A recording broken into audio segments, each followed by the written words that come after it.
Cindy has experience in deep learning startups in the field of facial recognition.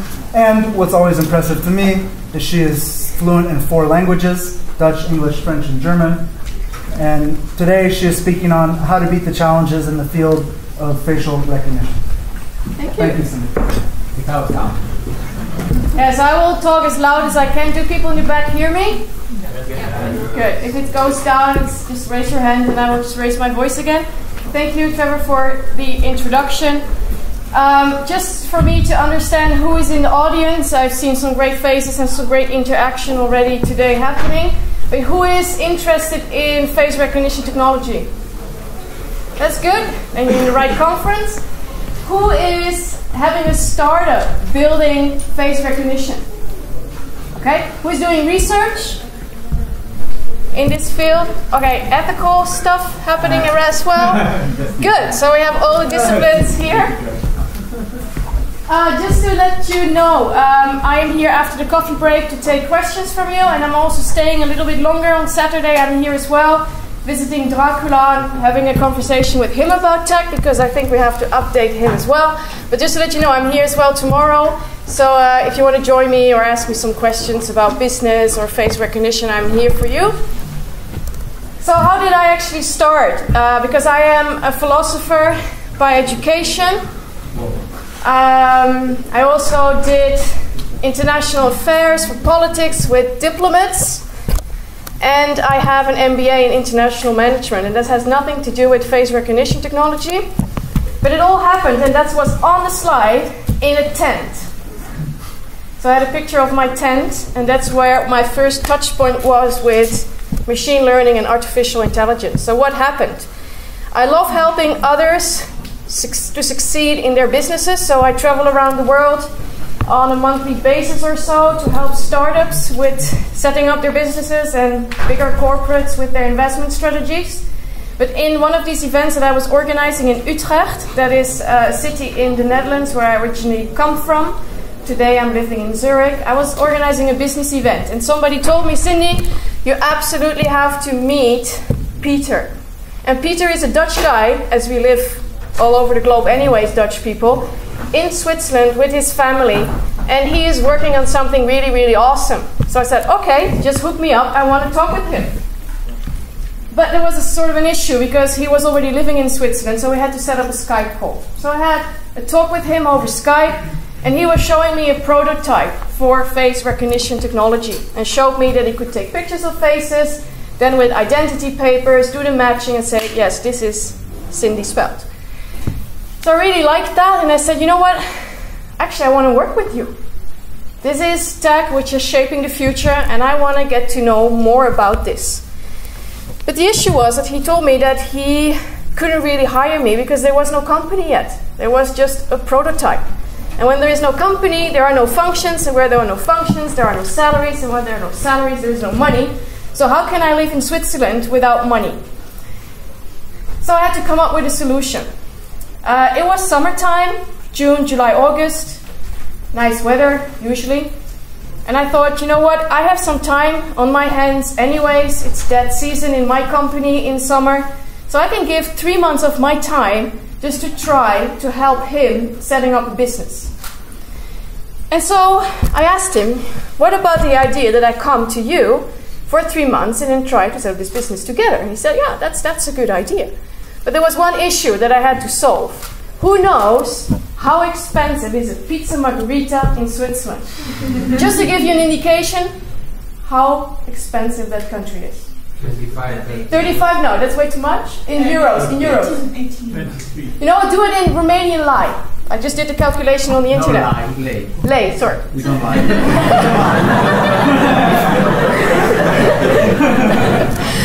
So how much do you think? 100. How much? 100. Yeah, actually very good. It's 95. So I thought I'd buy a tent.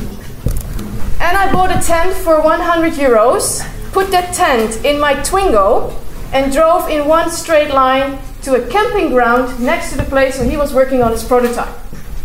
I slept on the camping ground for 3 months, worked during the day, and it was horrible summer, so it was really bad weather, sleeping there in a tent. My first time, and it was good it was my first time, because if I would know that before, maybe I would have not have done it. But after those 3 months, I became the CEO of that company. So that's my story into the world of face recognition technology.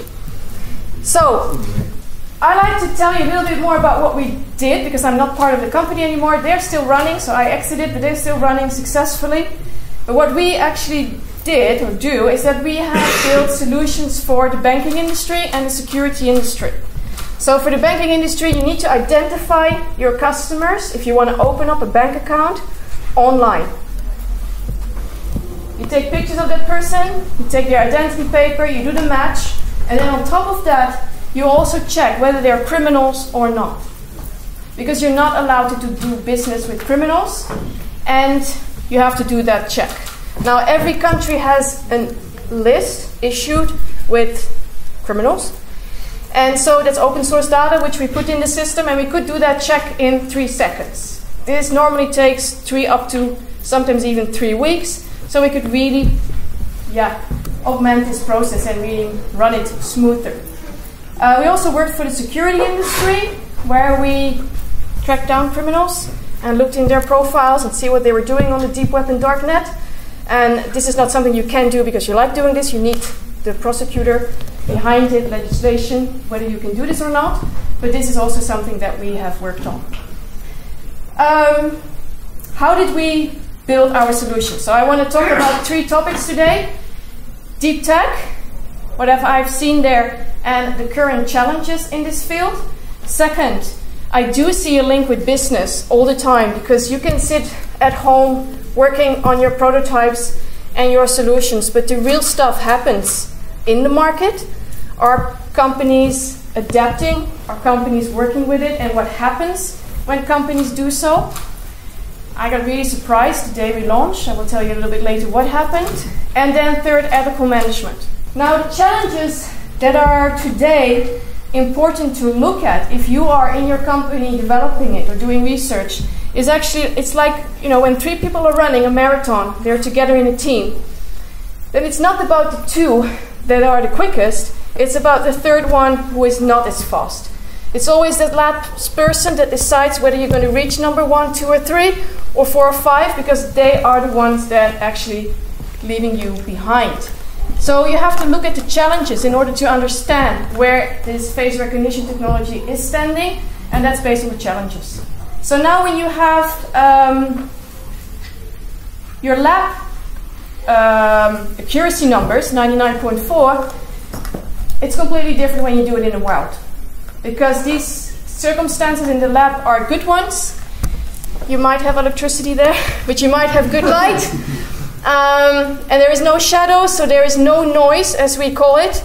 And so you can run your machines quite easily with that great input. But what happens when you are using pictures of people in the streets or sitting behind the cameras at home doing that face matching procedure? There you get issues like, okay, we can only do that with the low shot learning, which is then the challenge called low shot learning with 5 pictures. How strong are your algorithms that you can do this based on just 5 pictures? Because we have trained it with millions of pictures. So that's a challenge, and it's still an open challenge to solve. Another thing is the latest research that I'd like to share with you from the Cornell University, a paper from February 2019, is about ArcFace. Who is familiar with ArcFace? What's happening there? Okay, that's something interesting to look into if you're interested in this topic, because that is not classifying faces directly, so putting them in a class. This is all faces of Cindy, and putting them then in a class. What it is doing is that it is measuring actually the distance.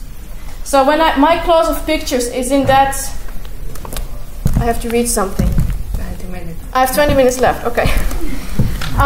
When all my class of pictures is over there, then when there is a new face of Cindy coming in, it just goes into that class over there. But when Trevor is coming into place, and I have a picture of him, it goes all the way up to the other side of the room, because there is the class of his pictures, and it basically measures the distance between them. So it becomes a classifier based on a threshold of value. That is the newest insights that are today in the field of face recognition technology. And then the other thing is that we have learned as well is about training sets. You can say a lot about it, and we have heard a lot about it. It's all about the input, how, the quality of it. And then you're like, yeah, but we don't have enough today. Honestly, the training sets that we have are representing the status quo, which is that there are more men in there than women, almost no children, and white faces. So as we have said, and I think Joanna said it, you're building basically solutions on yesterday's and today's situation. That is your status quo. But is that what you also need for the future? So be aware that here we have another challenge, which is a challenge that needs to be solved. Okay, now into business. The business aspect of it, as being the CEO that needs to open up markets and sell, I had quite some unrealistic questions from the market, saying, hey Cindy, yeah, great you do face recognition technology, but what about voice? And what about fingerprints? Can you give us the whole set? And I was like, no, I can't, you know. We're a startup, we're specialized in this, but they're asking you actually to solve all their issues at the same time. Another thing that I have faced as well is there's still people coming in.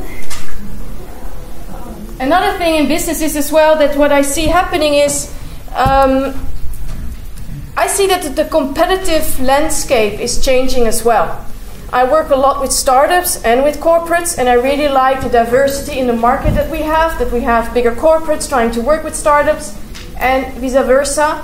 And now what I've seen is actually something else happening. Industry leaders are working together with the bigger tech companies, which actually puts the whole competitive landscape upside down, and a smaller startup maybe doesn't make any difference anymore today.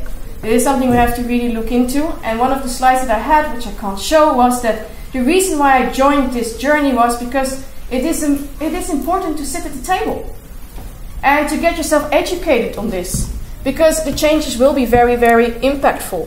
So I'm also organizing these business roundtables where I invite legislation, where I invite company market leaders, the startups, to keep that diversified dialogue going, because if not, we're not part of it anymore. Then the third thing is that what can business do actually for you as a data scientist, for example? It is important to have the touch point with business because it makes your product as well better. The day we launched, I was really excited and nervous about this. And then the first thing you get, what do you think you get when you launch a super product to market? What do you think you get? Silence. Sorry? Silence. Silence, yeah? Can be worse. Even worse than silence. What do you get? Troll. Sorry? Bad feedback. Yeah, bad feedback, even worse than that. No reaction. Oh yeah, that's really worse. Now what we got actually is people trying to fool the system. They were like, we're going to hack it. We're going to kill it. And you're like, oh, we have been working day and night on this. And the first thing they do, they try to spoof it, to attack it. Which is a hard thing for a team to understand. But a couple of days later, we said, no, we're going to go for this and we're going to learn from this. You learn from the feedback from the market. And so what we have done is that we have said, okay, we have to go into anti-spoofing technology. To understand user interaction prediction, what is the person actually doing behind the camera? Because what happened is that daddy was sitting there with his 2 little children on his lap and his wife in the background trying to use that system. But then, there are 4 faces in the picture and not just one. And then it was constantly, there is no match, there is no match. So then people think your product isn't working. Or they take selfies with their photo or the camera, and then they try to use that, and then they see, it's also not working.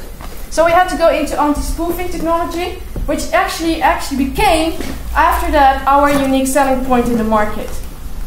So that's just to share with you how important it is to have that touch point with the market, to see also how the market is interacting with you and how you are making it in real life. And then the last point, how many minutes do I have? 10. Huh? 10. 10, okay. So you see that years later, without the consent of the people, lawsuits can still occur, which I think is a good thing. Another thing about ethical management is my personal story, and it's written in a book, which is going to be launched soon in 8 days, about 8 days, the 1st of December, and that is called Zoom In, Zoom Out, and that is also the name of the book and name of my company, which is actually about human intelligence. I was really inspired by the talk of Joanna as well about the definition of intelligence that has a lot to do with probability. Did I understand that correctly? Yeah? So, but I was 18 years old and I started studying philosophy, and because I was inspired by questions like, who am I? Why am I here? And what is the purpose of my life? Questions that I believe a lot of people today have. You don't have to be a philosopher for that. But I didn't know any answer. I didn't have any answers to those questions, so I studied philosophy to find answers to these questions. And then I had to write after 4 years my thesis, and I realized that I was a strategic thinker. And I think today I am still a strategic thinker, but I understood myself as well in terms of a binary score. You know, when I was reaching my results, I really liked myself. But I was not reaching my results, I did not like myself. Maybe you have the same. You know, we're like the 0 and the 1. And I thought, this cannot be it, you know. This cannot be my understanding who I am as a human. I think I'm more than this. The 0 and the 1, the yes and the no, and the reaching or non-reaching of my results. So I looked into ethics, and I found out that philosophers discuss ethics a lot. And in the thesis, I reached 3 levels of ethical understanding of you and yourself, your thoughts and your actions. So the first one is subjective goodness, which is just good for yourself, quite egocentric. Then you have the objective good, which is the good for all of us. I do something good for myself, but also for you. And the third one is just the good in itself, which is independent of whatever you're doing. And those 3, you can categorize them and you can align your actions on these levels and then manifest yourself as a person aligned to a certain level of ethical understanding. But that was in the books. I'm 21 years old, I closed the books and I said, now it's time to live life and not theoretically try to understand what life is about. So I started to travel, meet a lot of people, going through a lot of challenges in life, and actually it was all about how am I dealing with uncertainty? Am I capable of knowing who I am in a situation that is quite uncertain to me? Sleeping in a tent is quite an uncertain situation. I have been very fortunate in my life, making loads and loads of money, and I've also been very broke in my life and sleeping in a tent and having nothing. So I wanted to know what life is about, and I wanted to get to know myself as a person under any circumstance out there, whether I was achieving or not achieving or whatever. And I found out, and this is a very soft note to this conference, but I really like to make it anyways, that in the end, I understand myself, my self-awareness, based on the level of self-love, unconditional love, which is completely different and off-topic when we discuss technology. And it's off-topic when we discuss the 0s and the 1s. I have a deeper understanding of who I am based on that self-awareness. And that's what my book is about as well. So in the last chapter, of the last part of the book, who knows the business model canvas? People do. I made the zoom in, zoom out canvas to help you understand in life that when you are in fear or in the unknown and you're not aligned with that greatness inside of you, that there is a way back to find that. And that it is the zooming and zooming out principle. I'm zooming in and I'm becoming the best in what I can do and who I am. And then I zoom out again because sometimes I feel disconnected. I do not understand myself anymore in this situation. So I zoom out and I ask a question of help that is in a deeper source inside of me that knows. And based on that answer, I zoom in again and manifest myself differently. And that is my ethical understanding as well when we talk about topics like human interaction, face recognition, artificial intelligence, or machine learning. And that's coming out on the 1st of December. Thank you for your attention.